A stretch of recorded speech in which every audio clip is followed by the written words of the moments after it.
for? Ron Paul! Who's the champion of the Constitution? Ron Paul! Who is the intellectual godfather of the Tea Party movement? Ron Paul!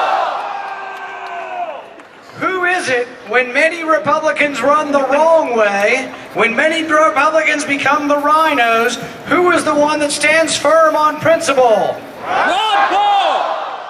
Who will defend the Republic? Ron Paul! When they call for more bailouts for the banks, for the corporations, for those who have lost the money in the marketplace, who is it that will defend the taxpayer? Ron Paul! Who is it you want to hear right now? Ron Paul! I give you my father, Ron Paul.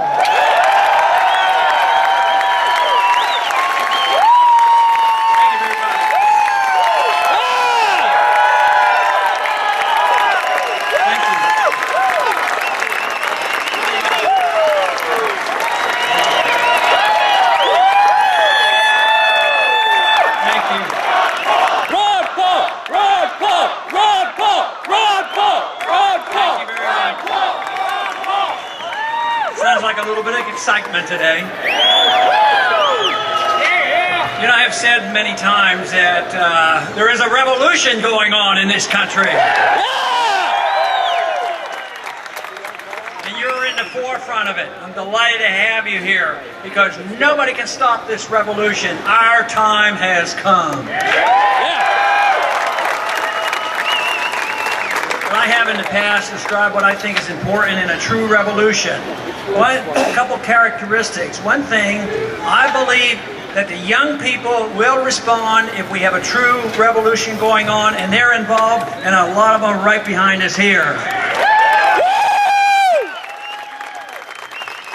Also, another significant part of a revolution is music. If you don't have the music, the spirit isn't there. And when the music is original, it is even more fantastic. I want to thank Gordon for that wonderful song he sang. I deeply appreciate that.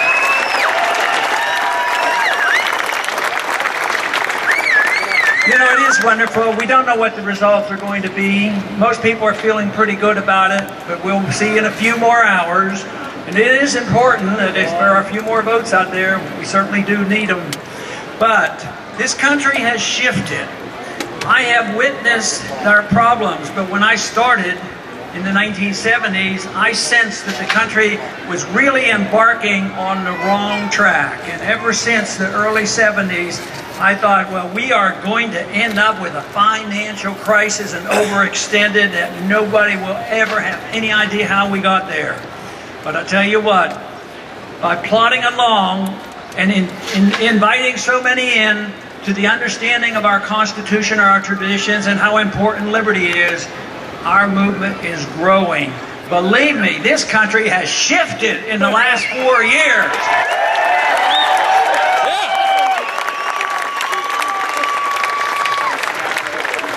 Some in the media actually in a kidding way said, have you shifted to the mainstream? And I said, no way. The mainstream is shifted toward us.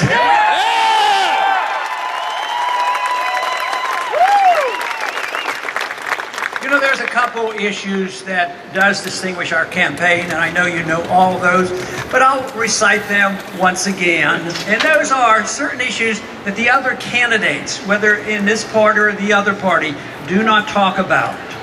And that is a renewal in a pro-American, strong national defense foreign policy that makes sense.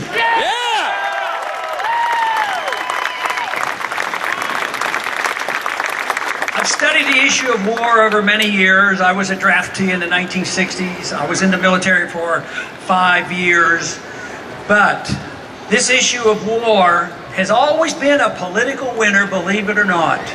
The individual who knows how to propel and promote the cause of liberty and limited government and peace, they generally are the winners in a campaign. And let me give you a demonstration. I remember well the first election I was involved in. It was in 1952. And that was Eisenhower. He was elected because he was sick and tired of that needless, undeclared UN war, the Korean War, and he was elected to end that war.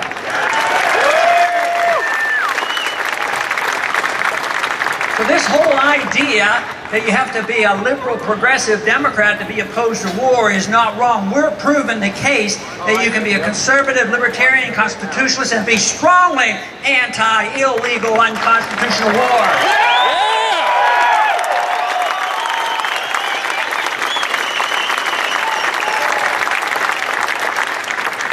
In 1968, Richard Nixon was elected. He was supposed to stop the Vietnam War. He didn't do a very good job, but that was his job. He was supposed to. Took a few more years, and tragically, we still lost lives. But even as recent as the year 2000, our candidate at that time was disgusted with the foreign policy of the previous administration before he was elected. And what did he say? We need a humble foreign policy. We need a non-interventionist foreign policy. We need to quit the nation building. And the people voted for him. They elected him. But we got more nation building than ever before, and more war and more tragedy. And lo and behold, we just had an election a couple years ago. And the opposite party the candidate became a symbolic peace candidate.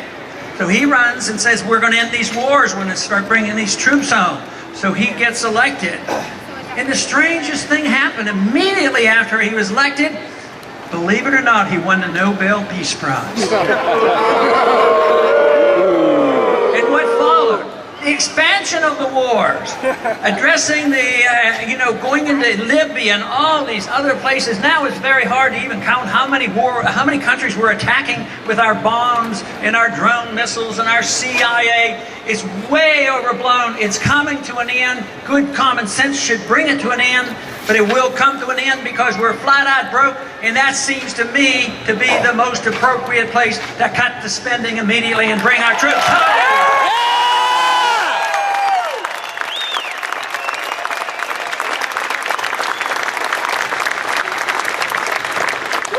I am firmly convinced that the philosophy of liberty, if you apply it, understand our traditions, and understand our Constitution, it is the only way to achieve peace and prosperity, which should be our goal. Now there is another subject dear to all our hearts because we understand it. We understand that counterfeiting is illegal and immoral.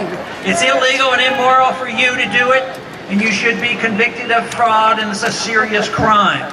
Matter of fact, in the Coinage Act of 1792, they said counterfeiting, which is a national crime, the proper punishment for counterfeiting was death. That's how serious they considered inflation. Who are the inflators now? What would ever happen if we applied the law to the inflators, the ones who are counterfeiting our money? But it's very, very destructive. And the Fed! And that is the reason the solution is to end the Fed. And the Fed! And the Fed! And the Fed! And the Fed! And the Fed! You know, it might take us a year or two to end the Fed, but one thing that we could do immediately, we almost got it last year. We passed it in the House of Representatives, and that was, if we can't end the Fed, let's expose the Fed. Let's audit the Fed and know what they're doing.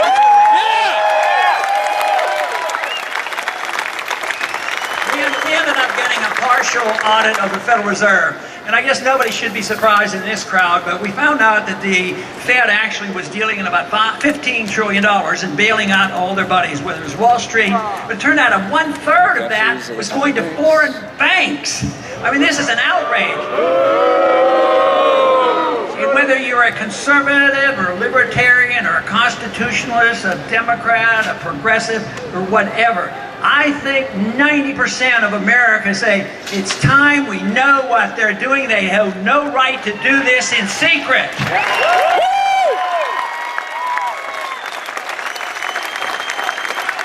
But the events will change things. Events sometimes drives the political activity. The wars will end. We will bring our troops home. I wish that we would do it by just wise choices. And if elected, that will be #1 on the list, is to bring the troops